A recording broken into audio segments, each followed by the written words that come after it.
Hey YouTube. Um, yeah, so this is my first update for Japanese learning. I haven't called it any number of months or years of learning because really I've kind of jumped in and out of Japanese enough times to where it doesn't make any sense to say that I've only done it for a year, and it also doesn't make sense to say that I've done it for 9 years, for example. So I thought I'd just kind of give my origin story, if you want to call it that, and take it from the beginning, as this is the first update.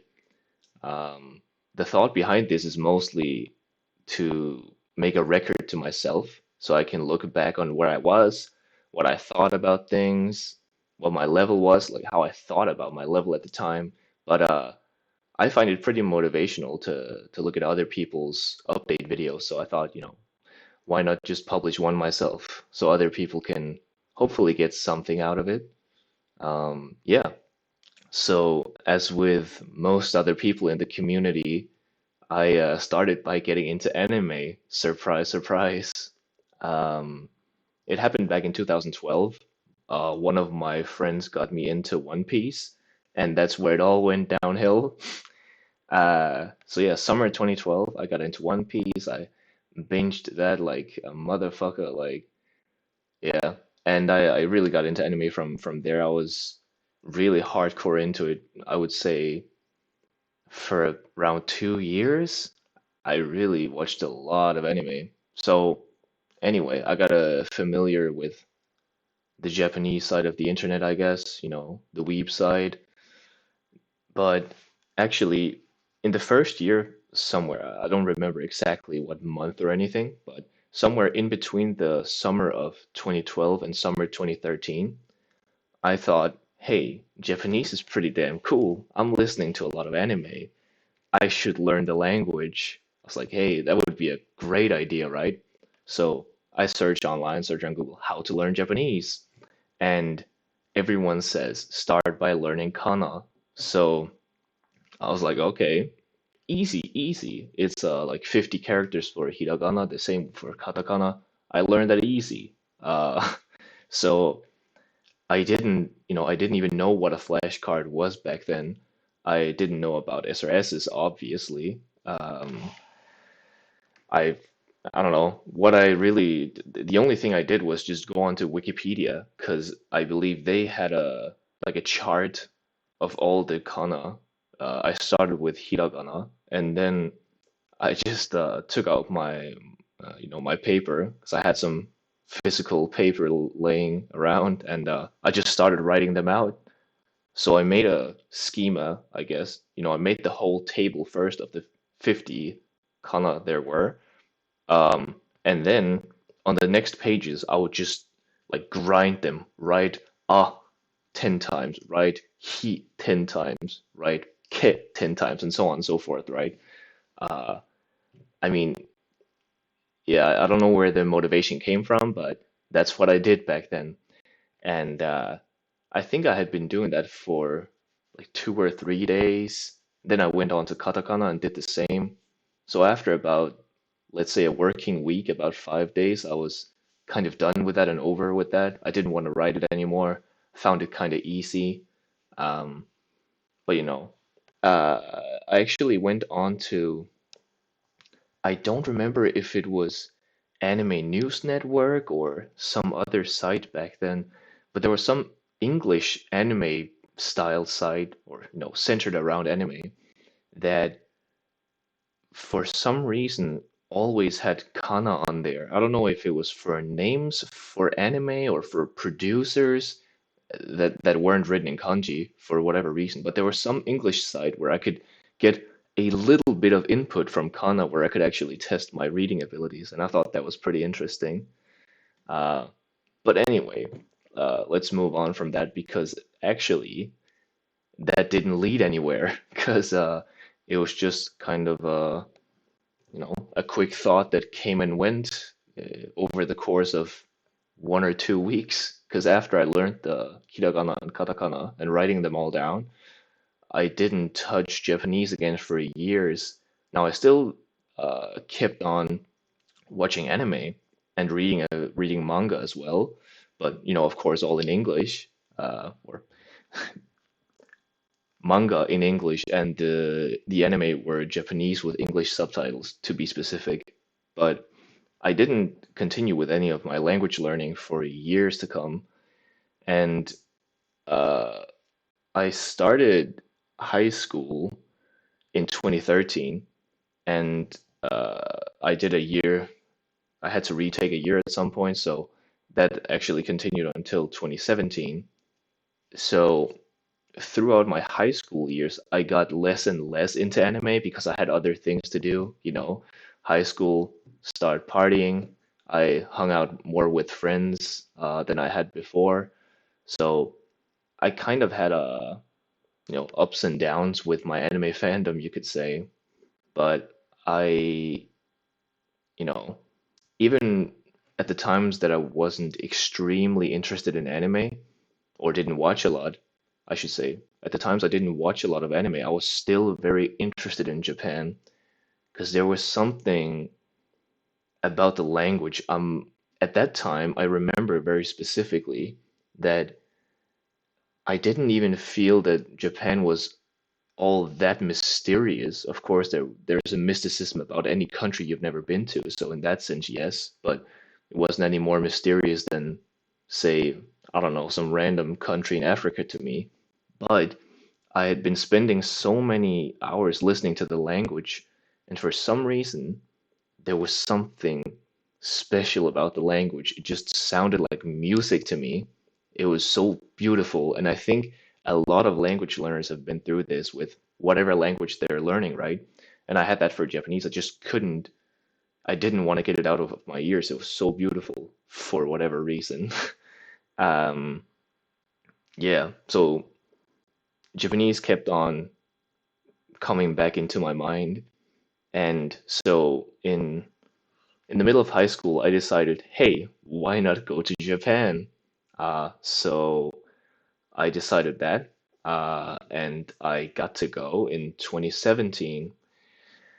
So I did the usual. Well, I mean, I guess there are two usual stories about going to Japan, right? One is being a, what is that called? A jet, right? Those English teachers. And the other is going to a language school. So I did the latter. I went to a language school. I went there for 8 months. Yeah. Wait, okay, actually, before I continue with this story, I want to open a tab real quick because I actually didn't only do hiragana and katakana at the time, I just remembered. I also went to a site called Puni Puni Japan, uh, which is this site that, it's a fun kind of introductory type site that just, teaches you everything that all the normal textbooks also do, but with, funny, cutesy videos, I guess. I don't know. I spent probably the same amount of time on this site as I did with learning the kana themselves. So not much time at all, like less than a week. Yeah, just wanted to get that in there. So, okay, I go to Japan, and at this point, as I said before, I hadn't touched Japanese for years at that point. Um, I don't know, I didn't do any practice beforehand.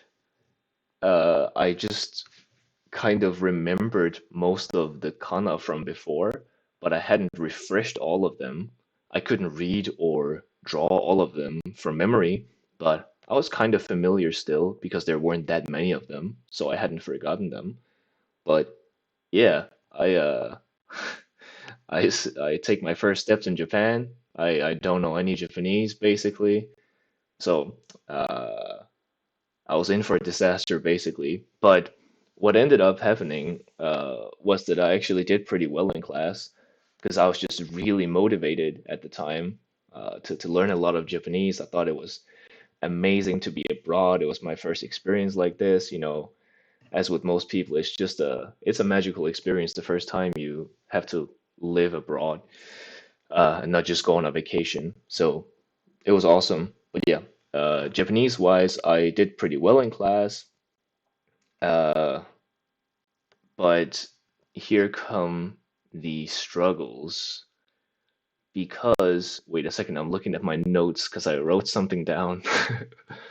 Um, yeah. So in the middle of my year, my 8 months, I thought to myself, I'm doing pretty good in class, but if we're looking at this realistically, I fucking suck. Like, I cannot comprehend any normal conversation that two Japanese people are having with each other. I can't understand anything that's being spoken to me, unless it's some like uh, Genki desu ka? Like, shit like that. I really couldn't comprehend anything that would be considered normal speech. Uh, and I learned to output the stuff that we learned in class, but even then, it's to the point where even if I could say something and sound half confident, I wouldn't be able to understand what, I wouldn't be able to understand the reply anyway. So it's completely useless. Uh, so my evaluation is that I completely sucked.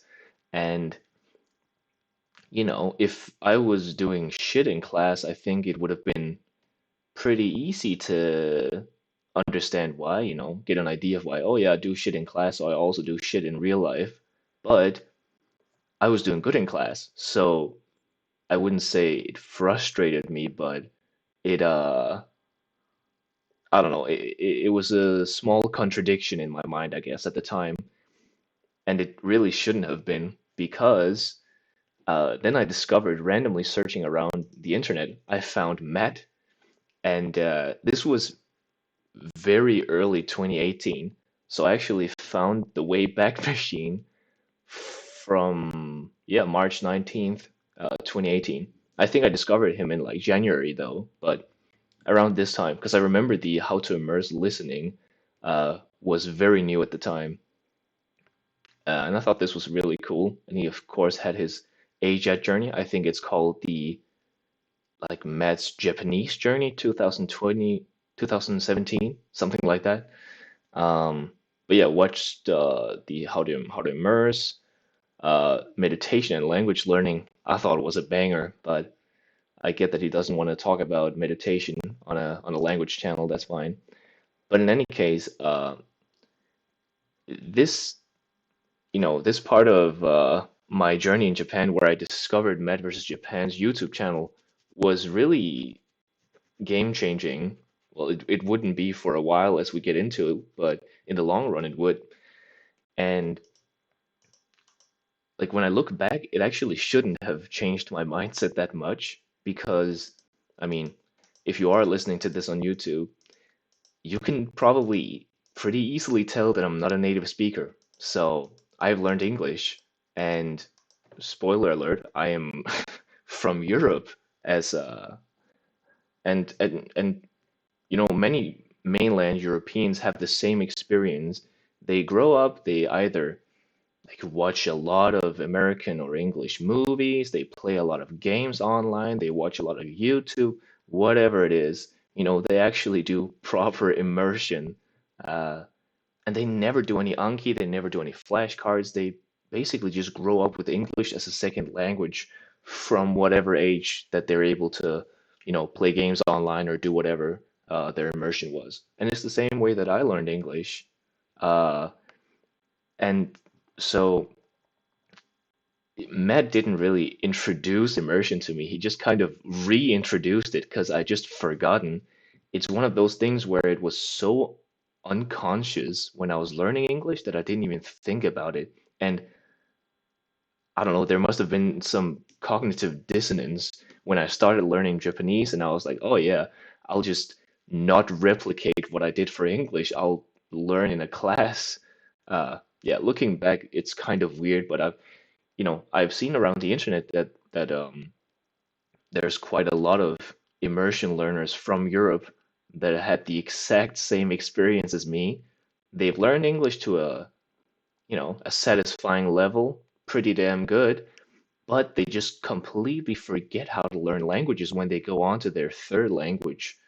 Uh, yeah, kind of a weird phenomenon, but happened to me as well. So introduced to math while I was in Japan, uh, and I got really into the idea of, oh yeah, I'm gonna do RTK. I'm gonna write all 3,000 kanji. I'm gonna be a kanji master.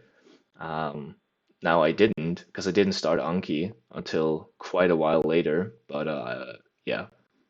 Anyway, um, I started watching a bit of YouTube at this point because of the whole immersion thing. But I, and this is a trend for the upcoming long while actually, I just kind of half-assed it.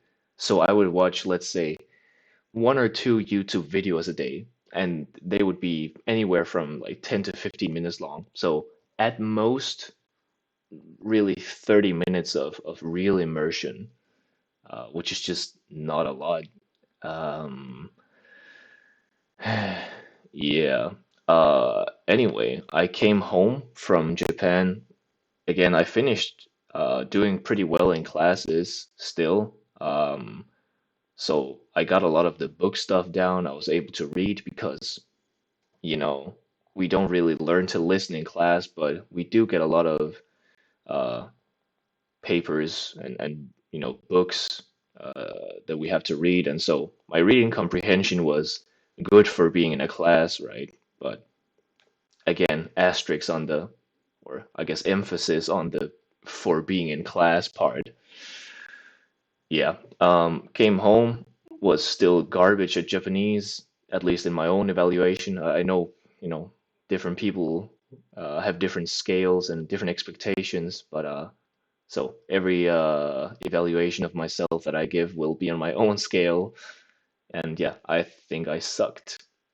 So I came back. I was like, yeah, yeah, I'm gonna do immersion. I'm gonna get better. And again, I just continued watching like maybe 45 minutes of YouTube a day, and probably that would only happen once every other day, once every 3 days, something like that. So I really wasn't doing much. I was just kind of fooling myself into thinking that I was learning Japanese at the time. Uh, yeah, I think at some point I just got kind of tired of sucking, and I remembered Matt versus Japan's videos, and thought to myself, okay, let's do it, do it for real this time. So I finally downloaded Anki. This is, by the way, in August 2019 at this point, and I came home a year earlier in 2018 from Japan. So it had been a year of half-assing and saying I learned Japanese but not really doing it. Okay, now I got back into the groove, or I didn't get back into the groove. I started doing some real AJATT stuff at this point. At this point in time, as a, just coincidentally, Meta also released the RRTK, the recognition RTK, with 1,000 kanji, right? So I started doing those. Uh, I also started watching my first anime without subtitles, which was, and now we change tabs, Kuzu no Honkai. Uh, and this is kind of slice of life-ish. So what people usually say is that slice of life is easy. It gets difficult to understand, fantasy and stuff with more specialized vocabulary. Well, this was the first time I'd ever just tried switching off the subtitles completely. And this was so difficult, even with all that class learning. Like I'd been in class for 8 months, right? And I was also doing good in class. I think that's an important detail to keep pushing. Like I was not doing nothing in class. I was actually doing quite a lot, taking it serious, but I just could not understand anything. Now, because I had learned, quite a few grammar points and a fair amount of vocabulary in class, and just from browsing Twitter, because I also tried doing that while I was in Japan, trying to get into Japanese Twitter and looking things up in my phone dictionary. But yeah, this was still so difficult. But after a few episodes, I started being able to understand if I like paused the video and thought really hard about what they said, I would be able to understand a sentence here and there. But yeah, it was a struggle in the beginning, let's say that. Um, yeah, so I started doing RRTK, watched a bit of anime, and then I think a month or two into RRTK, so now we're in the fall. That was like September or October now in 2019. Then I actually started doing sentence cards, and back then I can show you here. Uh, we didn't have the MIA dictionary. That was the first release of the Migaku dictionary, as it's called now. Uh, let's see here, because I have a card type. Uh, yeah, this thing, Japanese recognition, where I made 248 cards. I can show you how they look as well. Uh, Sentence on the front, definition on the back, good old sentence card format. But of course, nowadays we have like pitch accent graphs, like automatic card making for some things. We just have a lot of features nowadays. But this was the first card type that I made, uh, or that I put into Anki. I didn't program the card type, but yeah. But also back then, uh, we had all the dictionaries, and I think it was called Colibri or something. I don't remember, but basically the dictionary was quite a, compared to nowadays, it was quite a hassle back then, and it took a lot of time making cards.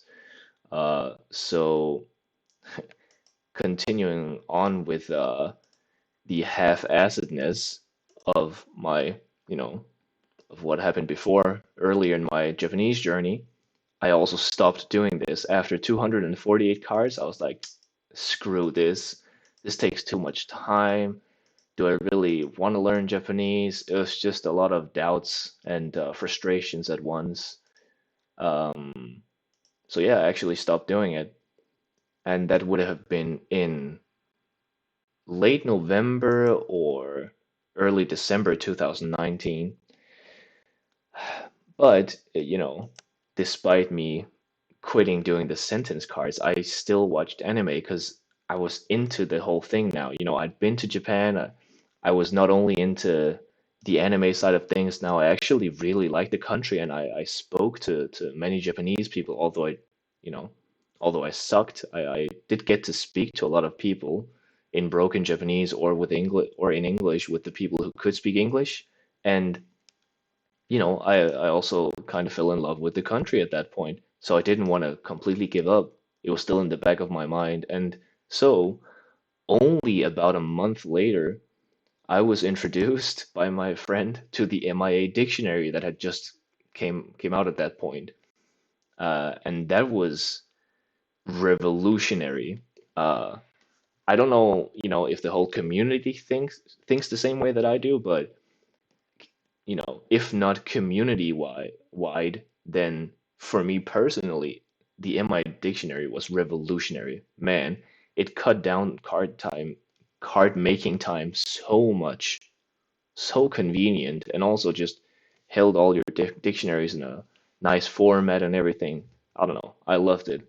So I started Anki back up again January 19th, 2020. And from here on out is where I would say I really started with Japanese for real. And there have been some bumps along the way, throughout the past year, but nothing too serious. Uh, so let's see here with my Anki. Uh, yeah, I have this review heat map that tells me my streaks as well. And yeah, I just restarted it for New Year's. So, new year, new me type thing. Yeah, because I had some bumps along the way last year. I think, accumulatively, I probably didn't make any cards for 3 months last year, just because I got a lot of schoolwork. I got demotivated. when it comes to Anki cards, sentence cards. But I continued immersing the whole time. Of course, there were some natural restrictions put on me by school and other responsibilities, but as far as I could manage, I tried to immerse a lot. But sentence cards weren't as big of a priority as I would have liked them to be. But for this year, we're pretty straight. Uh, so that's going pretty good. And also, I actually just got what is it called? The Migaku browser extension, so I can make really easy, quick sentence cards from Netflix and YouTube and stuff. I mostly use it for Netflix, but that's also a really, really nice tool. Um, yeah, just the whole sentence card making process has been made a lot easier. So I'm very thankful for that. Yeah. I guess at this point, I'm catching up to where I am now with my Japanese. I should mention some things that I haven't done and some things that may differ from how people would start nowadays. So, because I did a class in Japan, I never did take him or any other grammar guide. I know that's recommended for a lot of people, but I just never really, uh, you know, there was probably a lot in Take Him and other grammar resources that people would, learn that I never learned because I just didn't go through it. But I, at the time, I just thought to myself that it was too beginner, yeah, beginner-esque. So I never did it. I just kind of learned grammar as I went. Yeah, and with the monolingual transition, I also never really did that. As you can kind of tell from my cards, the first cards I made, they're already monolingual because I never made a transition.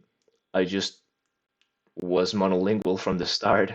Uh, but I want to put some asterisks on that sentence though, because I'm not really a monolingual transition fundamentalist, if you want to call it that, because I do put some English definitions in the bottom sometimes when it just makes sense.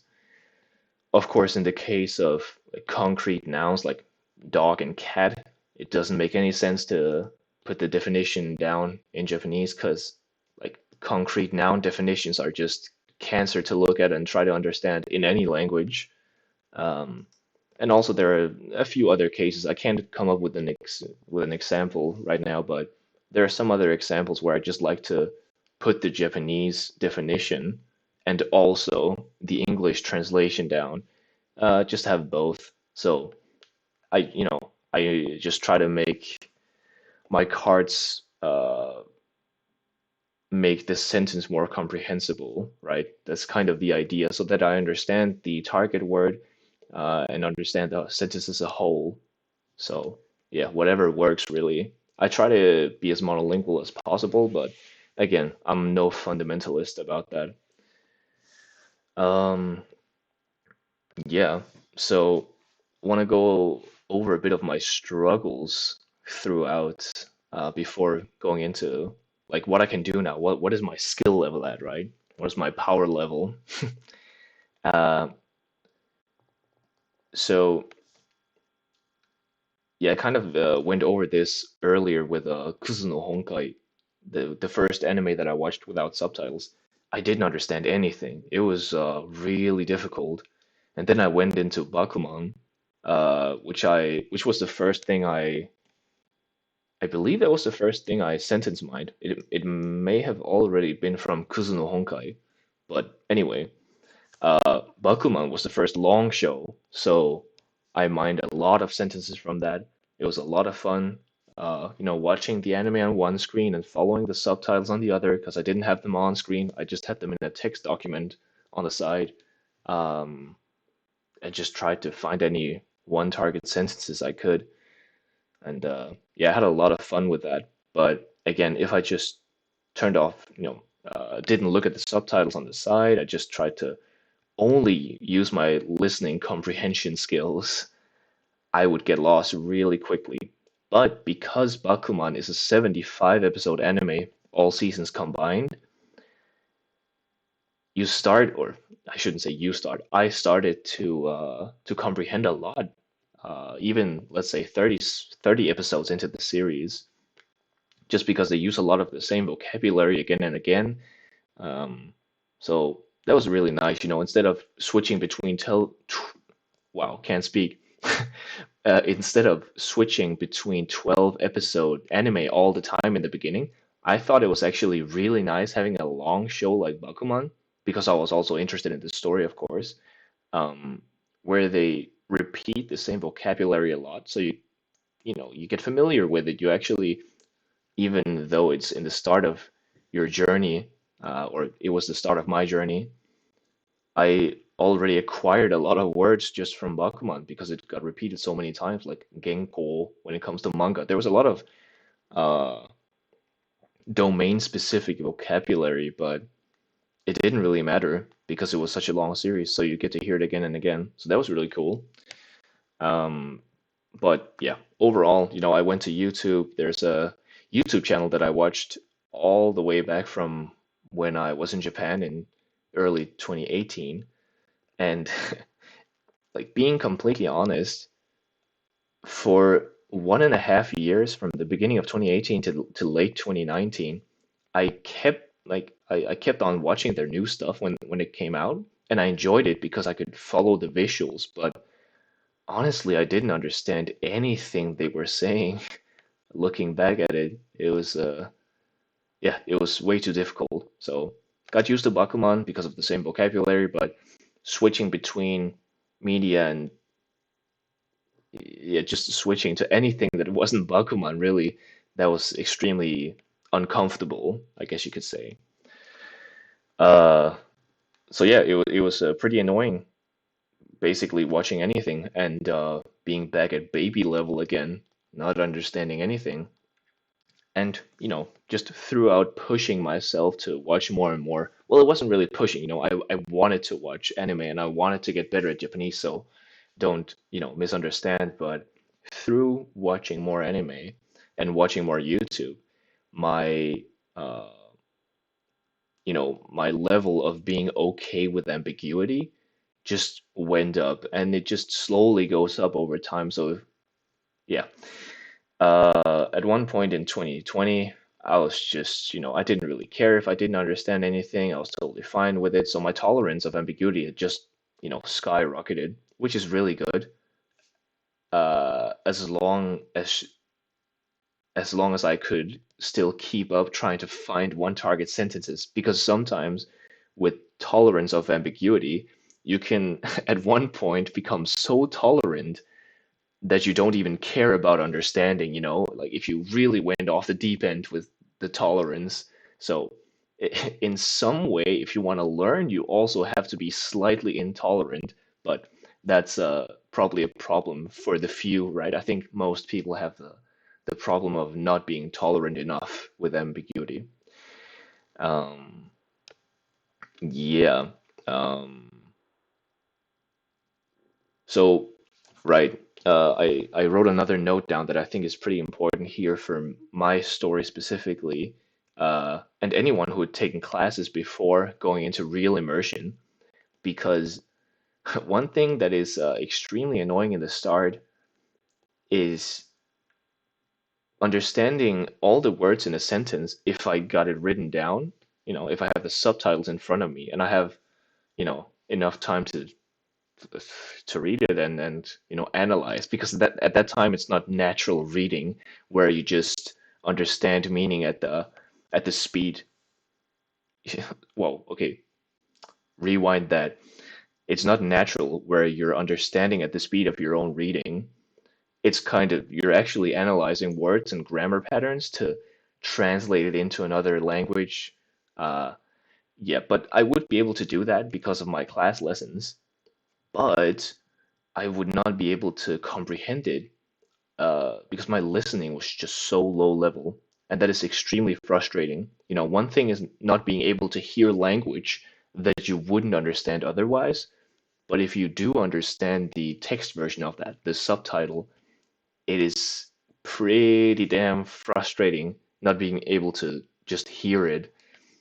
Uh, but yeah, so in the beginning, I really have to focus on my ears, I guess you could say. Yeah, so in August 2020, I started reading with my Kindle. Now, I've never been a huge reader, and I'm still not a huge reader, but there is stuff that I want to read in Japanese. I'm not just forcing myself, but I am definitely not reading as much as anyone would recommend. I'm really focusing on listening, I'm focusing on watching YouTube and Netflix and being able to catch stuff only with my ears, because I know in the long run that's going to take the most time anyway. I see reading as an important skill and also as an activity that, beyond any other activity in Japanese, will be able to grow your vocabulary the fastest. So that's something to be aware of. But again, I'm in this for the long haul anyway. I'm not trying to rush, and I can make plenty of sentence cards with just audio material anyway, what with YouTube and Netflix and so on. So, yeah, now getting into my current ability to finish the video off. Um, Again, I still think I suck, but knowing myself, I would probably say that I suck until the day that I'm extremely fluent. Uh, but yeah, I'm at the level where I can enjoy most things unless it's extremely domain specific. I don't know, it could be a documentary about, I don't know, some fishers. I don't know, whatever. Anything that's really domain specific, I probably wouldn't be able to follow to a great extent.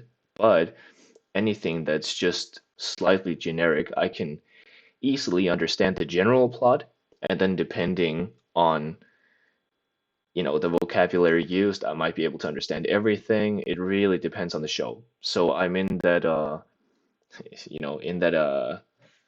place they call the intermediate field, because I mean intermediate is also such a broad term. But yeah, I understand a lot, but there's also a lot that I don't understand. But I'm pretty satisfied just looking back at, my level from a year ago, because although I still say that I think I'm not good, I suck. Uh, I am leagues ahead of myself from last year. Uh, so it's been really nice seeing all the Ankiing and the immersion actually paying off. It's been really, really great. Yeah. I don't know if there's anything else to go over actually. Uh, yeah, I think that may be it. So anyway, as I said in the beginning, this is mostly, for my own, I want to record this for myself so that I can see where I was at different points in my journey. But, if you have any thoughts, struggles, ideas on your own immersion learning, whatever it may be, you can leave a comment, do your thing. I guess that's it for now. Thanks for listening.